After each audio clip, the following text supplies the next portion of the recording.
명지고일 17번 2차 함수 문제풀이입니다. 2차 함수 fx, gx가 있는데 가번 조건 이렇게 보면 가번 조건에서는 fx가 x축의 0,0에서만 만난다. 결국에는 이제 꼭지점이 이제 0,0이구나 이렇게 이제 확인할 수 있고 그렇게 이제 꼭지점이 0,0이니까 이 fx는 ax 제곱이어야 하는구나. 최고차는 모르지만 이제 뒤에 건 없는 ax 제곱이어야 하는구나. 그런 다음에 이제 fx 더하기 gx 이렇게 이제 더했을 때 해가 이렇게 나왔다고 하는데 저 친구가 만약에 2차 함수라면 2차 함수 두 개 더했으니까 2차 함수라면 2차 함수 이렇게 생겼을 때 에러블록으로 생겼을 때는 큰 근보다 크거나 작은 근보다 작다 이렇게 나와야 하는데 이거 보니까 말이 안 된다. 그 다음에 이제 위로 붕 떠 있다면 모든 실수 나왔어야 되는데 그럼 말이 안 된다. 결국에 또 위로 블록으로 그렸을 때는 두 분의 사이 나와야 하는데 이 친구도 말이 안 되고 그 다음에 이것도 당연히 말이 안 되니까 그러면 이 친구가 결국에 2차 함수가 아니겠네. 둘의 최고차항을 잘 맞춰서 2차 함수가 아니게 그러니까 1차 함수가 되게 만들었나 보다. 그래서 이 친구가 1차 함수다. 그래서 한번 만들어 보면 이건 결국에 아니니까 좋아서 만들어 보면 이 친구는 얘도 저 1차 함수가 3에서 3,0을 만나면 1차 함수니까 3보다 크거나 같다가 나왔나 보다.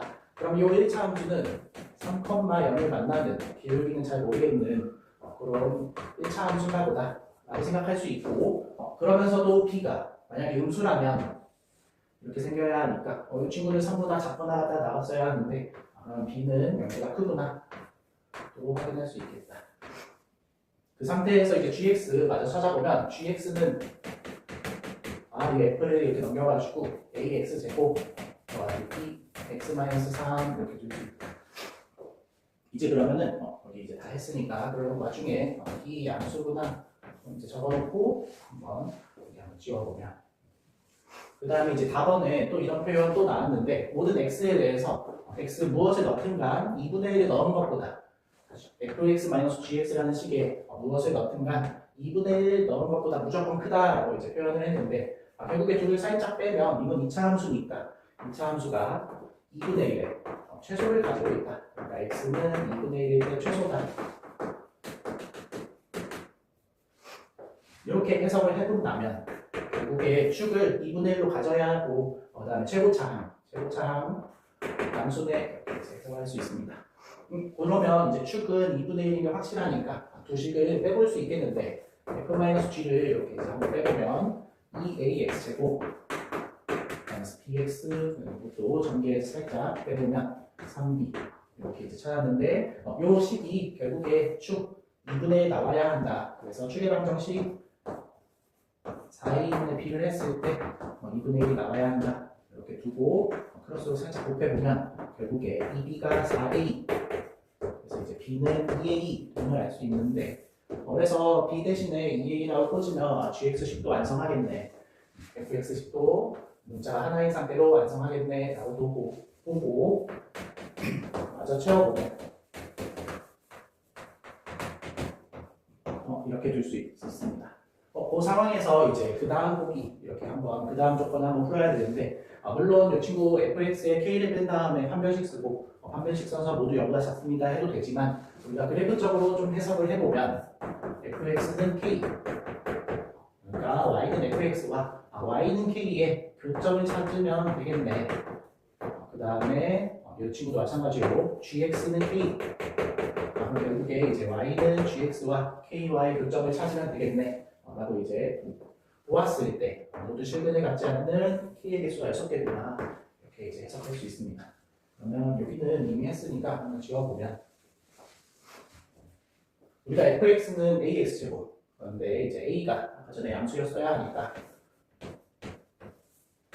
아래로 블록인 상태에서 0,0을 지나는 2차 함수구나 이렇게 해석할 수 있고 이 친구는 이제 위로 블록인데 위로 블록인 함수가 만약에 이렇게 생겼다면 y는 k를 그었을 때 x축에 평행하게 그었을 때 교점을 무조건 가져서 모두 실근이 같이 말하라 하는 이제 교점이 없다 라는 내용을 이제 만족시킬 수가 없으니까 이 친구가 이렇게 생긴 게 아니라 이제 위로 블록이긴 하지만 아래쪽에 생겨야 한다 이렇게 이제 해석할 수 있고 그러면 이제 정수 k의 개수가 6개다 라는 뜻은 결국에 0일 때는 만나는 거고 마이너스 1일 때부터 안 만나는구나. 이렇게 봐서 6개가 들어가야 되는구나 이곳에. 그래서 마이너스 1, 마이너스 2 이렇게 하면 결국에 마이너스 6까지는 위로 들어갔고 그 다음에 마이너스 7은 아래로 들어왔네 이렇게 이제 해석할 수 있는데 결국에 누구를 기점으로 여기 이제 꼭지점의 기점으로 마이너스 6은 위에 있고 마이너스 7은 아래에 있구나 라는 것으로 해석을 해서 이제 꼭지점의 y좌표가 gx의 꼭지점의 y좌표가 마이너스 6보다는 작고 마이너스 7보다는 크다. 그러니까 마이너스 6과 마이너스 7 사이에 있다. 그러면서도 우리가 이렇게 나오면 등호 판별 한번 해줘야 되니까 만약에 마이너스 6에 딱 붙어 있으면 그러면 이건 교점이 생겼으니까 5개로 변해서 마이너스 6에 붙으면 안 되고 마이너스 7에는 붙어도 이제 교점이 생겼으니까 6개가 교점이 안 생기는 게 맞네. 그래서 마이너스 7 쪽에는 등호를 붙여야 합니다. 그럼 결국에 이제 마지막으로 gx의 꼭지점 찾아보면 되겠는데 이 친구 꼭지점 좌표는 이 친구는 축이 x가 1이니까 x는 1이 축이어서 쭉 대입해보면 마이너스 a 플러스 2a 마이너스 6a 이렇게 나왔는데 결국에 마이너스 5a구나. 그럼 꼭지점의 y좌표 마이너스 5a 마이너스 7 사이에 있다 라고 표현해봤습니다. 이렇게 표현하고 지금 마이너스 5를 나누기에는 그러니까 마이너스는 살짝 바꿔서 보다 크고 7보다 작거나 같다. 표현한 다음에 fx 결국에 f파이 g파는 무엇인가 한번 찾아보면 아까 전에 두 개를 더했을 때는 2a x 마이너스 6a인데 그곳에 이제 8을 넣는구나 라고 이제 해석을 해보면 이곳에 8을 넣으면 그게 이제 F8 더하기 G8이 된다. 지금 집어넣으면 11이니까 결국에 11의 최대를 찾는구나. 그래서 준비를 2배 해주면 14 이하 이렇게 나왔으니까 답을 최대 14로 마무리하면 되겠습니다.